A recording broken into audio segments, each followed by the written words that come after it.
सुप्रभातम. विचार, उच्चार आणि आचार ह्याचा अपूर्व समन्वय म्हणजे नाथ महाराजांचं चरित्र. आदर्श मानवतावादी आचरणाचा वस्तुपाठ घालून देणाऱ्या संत श्रेष्ठ एकनाथांनी अनेक सामान्य जनांना आपलेसे केले. जे जे भेटे भूत ते ते जाणीजे भगवंत ह्या परमार्थ वृत्तीला अनुसरून जो भेटेल त्या भूतमात्राला दंडवत घालणाऱ्या नाथांच्या शिष्याला कुचर ओट्यावरील मंडळींनी चक्क दंडवत स्वामी हे नाव दिलं. माऊलींनी ज्ञानेश्वरीत वर्णन केलेली नमन भक्ती दंडवत स्वामींच्या जीवनात अगदी मूर्त स्वरूपात अवतरित झाली होती. नाथ शिष्य दंडवत स्वामी कायम कुचेष्टेचे विषय झालेत. लोक त्यांच्या वेडेपणाची सतत टिंगल करीत. दंडवत स्वामींनी लोकनिंदा सहन केली. नमन भक्तीवरची आढळ श्रद्धा मात्र कधीच ढळू दिली नाही. एकदा दंडवत स्वामी रस्त्याने जात असताना काही टवाळखोरांनी अगदी कुत्सिकपणे त्यांना प्रश्न विचारला. का हो दंडवत स्वामी, आपण तर सगळ्यांनाच ईश्वर समजून नमन करत सुटता. तुम्हाला या मेलेल्या गाढवात ईश्वर दिसतो का? जन हो, त्या मर्त्य गाढवात देखील ईश्वर आहेच. मग दंडवत स्वामी, तुम्ही या मर्त्य गाढवाला जरा प्रणाम करा ना. गाढव घाणीत मरून पडलेला होता. असंख्य माशा त्याच्या तोंडाभोवती घोंगावत होत्या. कुत्रे मांसांचे तुकडे खायला मिळतील म्हणून आजूबाजूला घोटाळत होते. सगळीकडे नुसता घाण वास.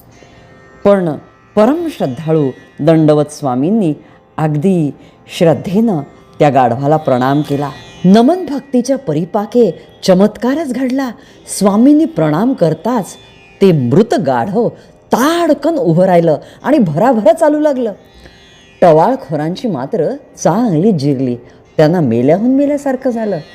गाढवाच्या चमत्काराची कथा पैठणभर क्षणात पसरली. पूर्वीच्याच निर्लेप वृत्तीनं दंडवत स्वामी मात्र नाथवाड्याकडे नाथांना प्रणाम करण्याकरता निघालेत.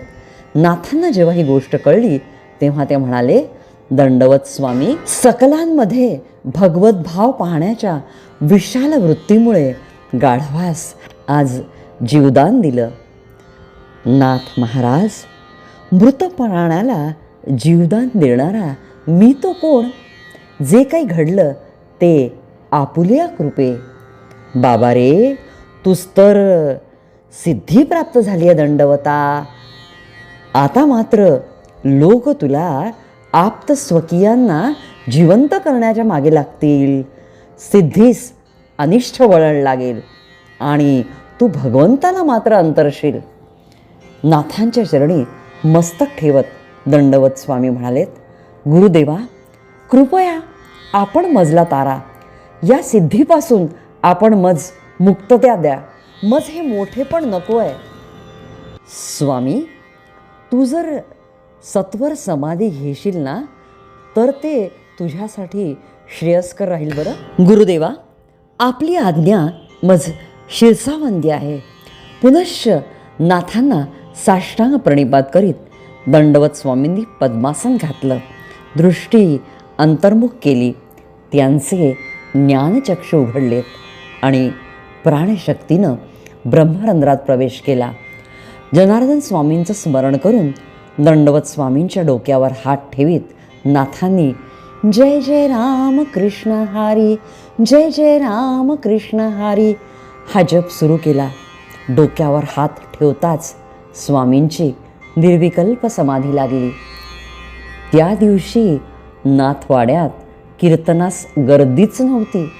सगळेच गाढवाच्या चर्चेत मग्न. गाढवाच्या चमत्काराची चर्चा सुरू असतानाच दंडवत स्वामींनी समाधी घेतल्याची वार्ता देखील हा हा म्हणता म्हणता पैठणभर पसरली.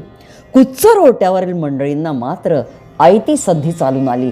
नाथांच्या वाढत्या कीर्तीमुळे त्यांच्याबद्दल सगळ्यांच्याच मनात द्वेष होताच. सगळ्यांनीच नाथवाड्याकडे मोर्चा नेल्या. नाथा, दंडवत स्वामींनी मेलेलं गाढव जिवंत केलं. तुझ्यासारखं लोकांना टाळकुटाला नाही शिकवलं. तुझला त्याचा मोठेपण सहन झाला नाही. सगळे एका सुरात ओरडायला लागले, नाथा तू ब्रह्महत्यारा आहेस. तू बुद्धिपुरस्सर मनुष्यवध केलास. मनुष्यवधाला आम्ही सांगू ते प्रायश्चित्त तू घेतलंच पाहिजे. गदारोळामुळं गिरिजा माऊलींचा तर जीवच दडपला. तिनं पांडुरंगाची करुणा भाकायला सुरुवात केली. नाथांची शांत चित्तवृत्ती मात्र तिळमात्र देखील ढळली नाही. भूदेवांनो, आपण म्हणाल ते प्रायश्चित्त मी घेण्यास तयार आहे. ए धर्म बुडव्या, ब्रह्महत्येला देहांत प्रायश्चित्त घ्यावं लागेल. 18 पगड जातीच्या लोकांना हरिनामाचा तू अधिकार दिलास. तू पापाचा भागीदार आहेस आणि वर पुन्हा ब्रह्महत्या केलीस. एकनाथा, आम्ही जे फरमान जाहीर केलं ना ते तुला ऐकावंच लागेल. एकनाथा, ह्याच पैठणात माऊलींनी रेड्यामुखी वेद वदवले. तू किमान या शिवालयासमोर असलेल्या नंदीला गवताचा चारा तर खाऊ घालून दाखव, नाहीतर देहांत प्रायश्चित्ताला सिद्ध हो. नाथांना कुठं जमणार आहे नंदीला चारा खाऊ घालणं? त्यांना नक्कीच देहांत प्रायश्चित्त घ्यावं लागेल. सगळ्यांची कुजबूज सुरू झाली. तरीही नाथ शांतच होते. अत्यंत निर्भय मनाने त्यांनी गवताची मूठ आपल्या हाती घेतली आणि शांतपणे ते नंदीजवळ गेलेत. ऋषिकेशा, तूच दंडवत स्वामीला गाढव जिवंत करण्याची सिद्धी दिली आहे ना, तेव्हा या भूदेवांच्या आज्ञे तूच ह्या गवताचा घास नंदीस खाऊ घाल बरे. असे म्हणून नाथांनी आपल्या हातातील गवताची मूठ त्या नंदीजवळ नेली आणि काय चमत्कार घडला. नंदीनं आपली जीभ लांब करून नाथांच्या हातातील गवत खाण्यास सुरुवात केली आणि गवताचं चर्वण सुरू झालं.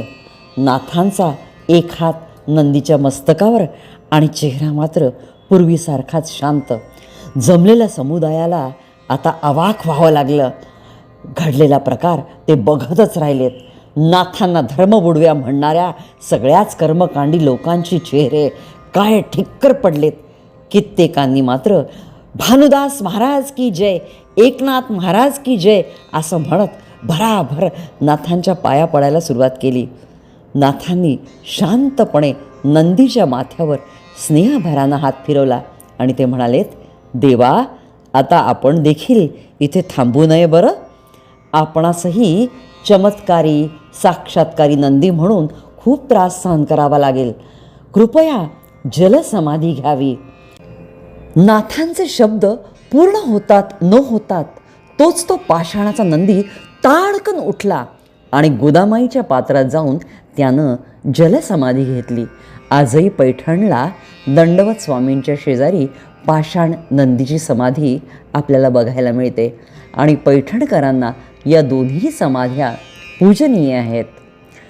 सकल जातीच्या, धर्माच्या, पंथाच्या सर्व स्तरातील लोकांपर्यंत भक्तीचा प्रकाश पोचवणाऱ्या, परमार्थ बोध करणारं अजरामर विपुल साहित्य निर्माण करणाऱ्या संतश्रेष्ठ एकनाथांना आणि त्यांच्या श्रीगुरू जनार्दन स्वामींना माझे कोटी कोटी प्रणाम.